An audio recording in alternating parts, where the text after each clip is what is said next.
that eloquent introduction. First, I want to take a moment to take in the room. This is a beautiful sight. I mean, this is Martin Luther King's dream, right here at this breakfast.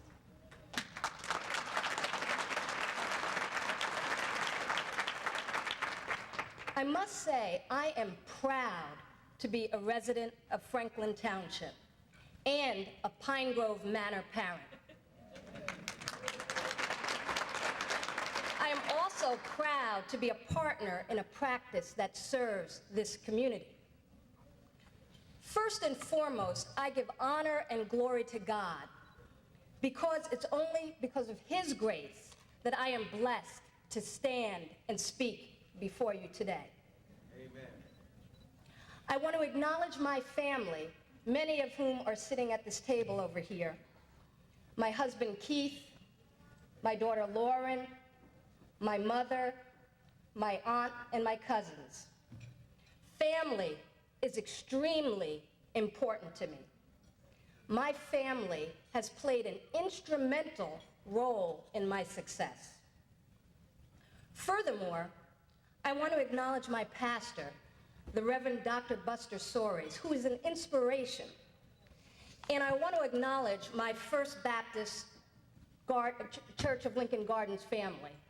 Thank you for all your support.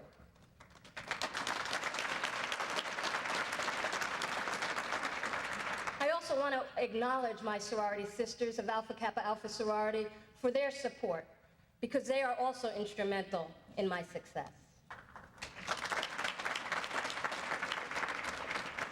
Last but far from least, I want to recognize the Martin Luther King Community Breakfast Committee for organizing this wonderful program. It truly is a labor of love. Thank you for giving me the honor of speaking at this marvelous event.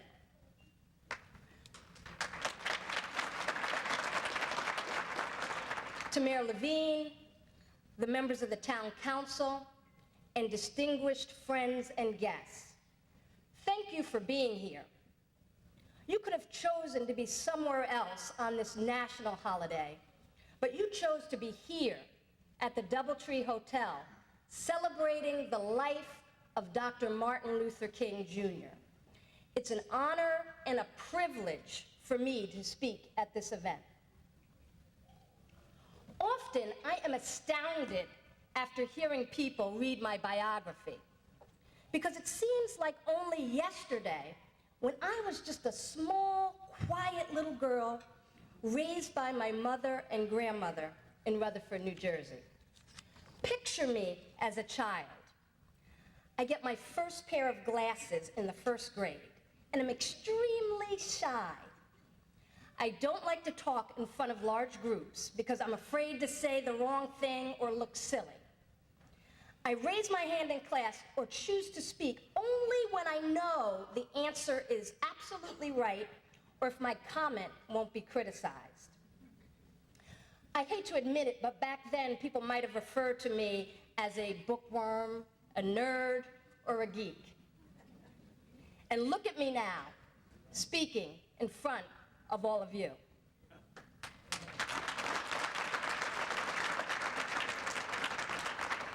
This has been a wonderful event filled with amazing songs, oratory, and celebration. Let's give another round of applause for all of those who participated. The singing group, Brendan, excellent job. I just hope and pray that my words here will be a beacon of light that guides you towards a new tomorrow. I am the product of Dr. Martin Luther King's dream. My mother was the first in her family to go to college, where she pursued a master's degree in social work from Columbia University. She instilled in me a strong desire and determination to pursue excellence and to walk among the best, regardless of my skin color. I have walked through the doors of opportunity which Dr. King opened through his nonviolent campaign for freedom and equality for all. Because of his efforts, I was able to grow up and thrive in a mostly white suburban community and take advantage of all of the educational opportunities that school system had to offer. Because of his efforts, I was able to dream big dreams, receive an Ivy League education, and become a pediatrician who ministers to children of all races, creeds, and economic backgrounds. Because of his efforts, I persevered through tears, through moments of depression, through times when that infamous trio of fear, doubt, and worry overtook my spirit. Because of his efforts, I am where I am today, and I am headed towards a new tomorrow.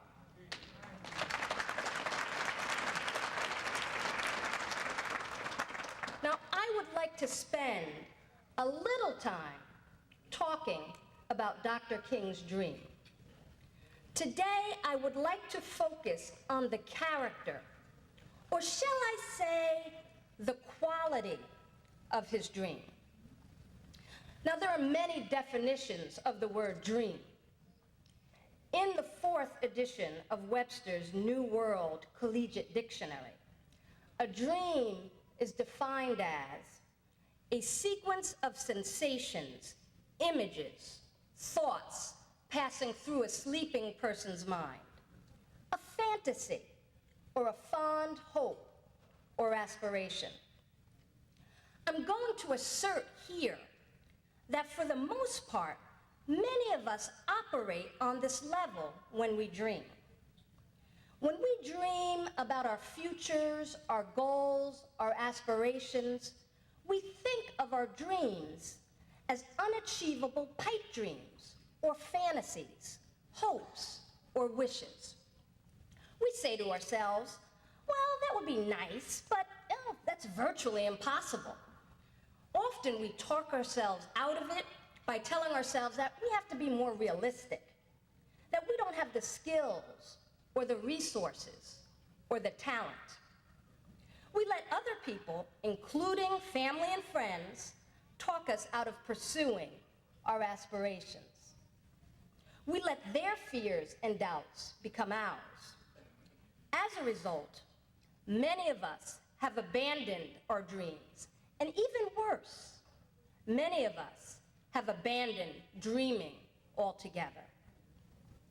In Webster, the phrase to dream is defined as to imagine as possible. And this is the level at which Dr. King operated. And this is the level which I am asking everyone in this room to operate. To imagine your dreams as possible and go after them as if they were as real for you as the hand in front of your face. Dr. King's dream seemed impossible to almost everyone but himself. He was living in a time when black people were lynched, their homes were burned, they were denied the right to vote, they were forced to sit at the back of buses, they were forced to eat at separate lunch counters, they were relegated to northern ghettos and denied fair wages and equal access to education and opportunities. In an atmosphere beleaguered with violence, he dared to challenge the status quo with nonviolent protests and imagined, quote, that my 4 little children will one day live in a nation where they will not be judged by the color of their skin, but by the content of their character. I have a dream today, unquote. I have a dream today.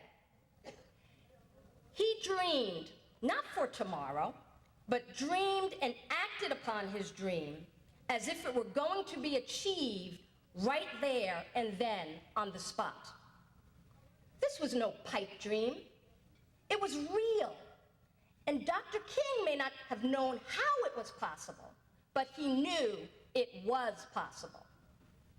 You see, what many of us fail to understand is that our dream may not be achieved during our lifetime, but it's not necessarily the end point that's important, but it's the journey that counts.